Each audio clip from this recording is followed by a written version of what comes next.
গত আইপিএলে যে ঝড় তুলেছিলেন মোস্তাফিজুর রহমান, এবার তার চেয়ে বড় ঝড় তোলার প্রতিশ্রুতি দিয়ে গেছেন মোস্তাফিজ।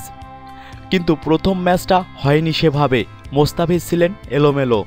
তারপরেও আইপিএলের বর্তমান চ্যাম্পিয়ন সানরাইজার্স হায়দ্রাবাদের আরেক পেসার ভুবনেশ্বর কুমার মনে করেন মোস্তাফিজ ঘুরে দাঁড়াবে।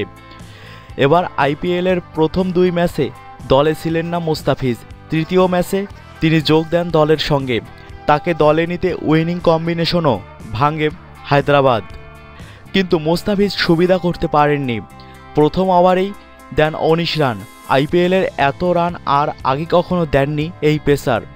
2 ওভার 4 বলে 34 রান দিয়েও কোনো উইকেট পাননি মোস্তাফিজ। দলও গেছে হেরে। ম্যাচ শেষে সংবাদ সম্মেলনে ম্যাচে হায়দ্রাবাদের সেরা বোলার ভুবনেশ্বর কুমার বলেন, আমরা যে রান করেছিলাম তা যথেষ্ট নয়।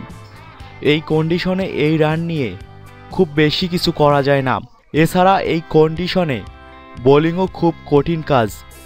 তবে আমরা যদি পাওয়ার প্লেতে কিছু উইকেট নিতাম তাহলে হয়তো কিছু একটা হতো, কিন্তু আমরা সেটা পারিনি।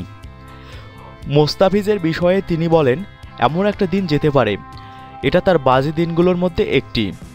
আমি নিশ্চিত মোস্তাফিজ ঘুরে দাঁড়াবে।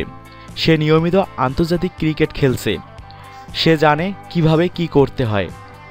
তাকে বলে দেওয়ার কিছু নেই, সে নিশ্চিতভাবেই ঘুরে দাঁড়াবে।